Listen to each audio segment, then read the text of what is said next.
This video is an update to my initial review of the Smith & Wesson CSX, and I'm going to keep this pretty quick as I'm amending my nope to a well, maybe.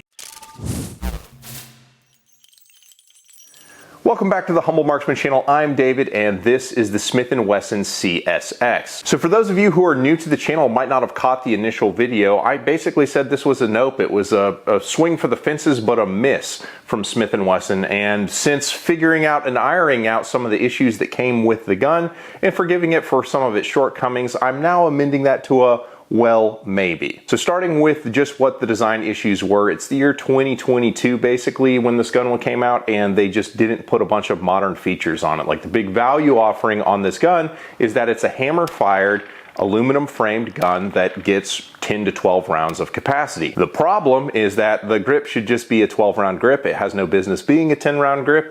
They're not really getting anything by making it harder to shoot. They have the frame designed in such a way that there's a depression for a grip panel, but the large back strap doesn't have the lobe to fill that spot, so it's just like, well, what are you thinking? There's not a rail on it, not that I care about it, but some of you guys desperately do, and it's not optics ready. And I mean, I kind of get why, because the slide is so short. There's not a lot of space between the chamber and the rear of the slide, so you would definitely have to give up your rear sight to mount an optic on it, but this is 2022, and increasingly, premium guns are coming optics ready. The trigger is a little bit heavy, and in fact, I would say it's heavier than it absolutely needs to be, considering it has a manual safety and a trigger safety.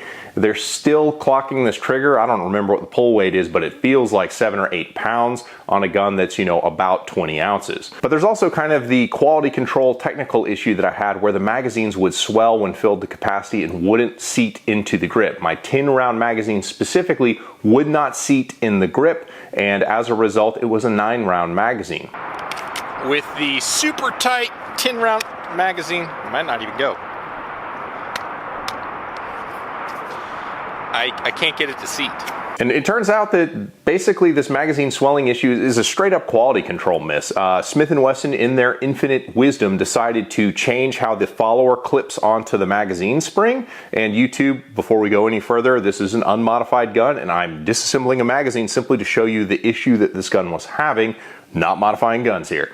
And while I'm at it, please subscribe to the channel if you haven't done so already. It's a great goal of mine to reach 100,000 subscribers, trying to do that in year 2022. So if you find value in my content, please consider subscribing. And if you want more content, I have a Patreon page where exclusive content is posted over there, exclusive tabletop reviews, asking you guys questions, those kinds of things. All that is open to you over on Patreon if you want to check that out. So back to the magazine issue, rather than just having the magazine spring kind of coil up and then the follower clips into the top coil of the magazine spring, then you put the whole assembly into the magazine tube, put a base plate on, that's not what they did.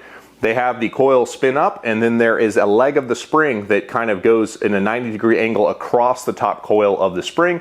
There's a hole in the follower that has to go into, and then you put that into the tube, base plate on, and your magazine's assembled. The issue is that Smith & Wesson's magazine assembly team isn't necessarily putting that little leg of the spring into the follower and putting it in there. So what happens when they don't is that the magazine spring is too long for the tube, so you can't get enough rounds into the gun at the stated capacity without having the magazine tube deform and get wider and swell up. And a lot of white knights came and called me an idiot and told me that you just have to leave the magazines loaded, let the spring take a set. There's a lot of moving parts in making these guns work the way they're supposed to work, and sometimes the issue is the gun maker, and in this case it's Smith & Wesson's magazine assembly that is the problem. It's not leave the magazine set, it's that the magazines weren't fully assembled appropriately. So rather than sending the gun off, I was able to QC it and make the magazines work as intended. I can do 10+1 out of my 10 round magazine. So all of that said, I'm still giving this gun a maybe. Why is this gun a maybe? Well, I've been carrying this gun for about a month. I've got my Harry's holster,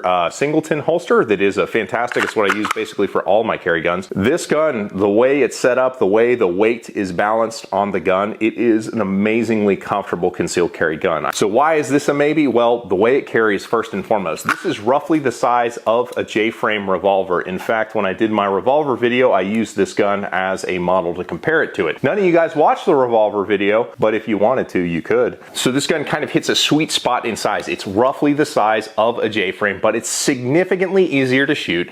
It has a cartridge that performs better out of short barrels. Like for the same size as a J-frame revolver, you're getting a 3-inch barrel versus a 1.875-inch barrel, and you're using a 9mm versus a 38 Special Plus P. Everything about this gun is easier to shoot than a J-frame, but the form factor is such that it is just as comfortable to carry as a J-frame revolver. The other side of it is I'm a huge fan of hammer-fired guns for concealed carry, especially in the appendix position. So this is an unloaded gun, but with the hammer back and the safety on, I now have a totally safe gun that I can mash on the trigger till the cows come home, and I'm at no risk of discharging this when holstering a loaded firearm. That's kind of a nice peace of mind thing, but I'm also the kind of guy who puts the striker control devices on his Glocks for carry. So if you fall in that camp, that's where this gun really starts to have a value offering. So that is kind of the maybe. If you are a guy who really likes the precision workings of a good single action trigger, this gun is not it. Like it's just like, I'm just waiting on the trigger, just waiting, loading up pressure. Oh, there it is. I mean, it takes that long to build up the pressure to shoot. And so what ends up happening is you end up dipping the muzzle. It has an itty bitty sight radius. So it's not like you're gonna print precise groups with your single action gun. Because of the itty bitty sight radius, you're going to have a bad aim point, so you're gonna have sight deviation and the hits are gonna show up weird downrange. On top of that, it has a very heavy trigger for a very light gun. So it's not an easy gun to particularly shoot well. Like you're not gonna take it back to 25 yards without a lot of discipline and work. It's tough to connect with this thing. CSX 25-yard plate, first try, here we go. Come on, don't make me look like a jerk on the internet. Oh yeah, there it is, baby. It's a good gun. It's not great, but it is a good gun. If you want a hammer fire and you want a micro compact with a safety, it's a fantastic gun. It's the only one that's doing it to my knowledge. I'd be very curious to see if they come out with a performance center version of this gun. Like I feel like asking $600 for a pistol and then putting a trigger that's kind of this lackluster into it wasn't the best move. I feel like they should have maybe given it a better trigger. In fact, like the Shield Plus has a better trigger than this trigger, which doesn't make sense because it's a striker-fired gun, and in theory, a hammer-fire gun should yield a superior trigger pull. So all that being said, if you're okay with those quirks, there's a lot to like about this pistol. I really do legitimately still like it despite the shortcomings and kind of how the design was implemented. But like the way that the slide rides on the frame, it's like it's on ball bearings. It's almost like a Beretta 92 with how it feels when you rack the slide. And that, I mean, it's got a soul in the way that like a Shield Plus probably doesn't, or a SIG 365. They feel like, because of the plastic grip, that they're just not like a piece of craftsmanship, whereas you pick up a metal frame gun, it's just like, yeah, this is a nice gun. So like this feels like a much more expensive gun than like a P365, which is $600. But at the same time, like because of the design elements in like a P365, I have an easier time shooting the P365. So if you really want a hammer, this is your Huckleberry. But just wanted to update you guys how to fix those magazines and everything like that. Let me know down in the comments if you've got any other questions I haven't answered about this gun, and I'll get it taken care of. I appreciate you guys, and I'll catch you on the next one.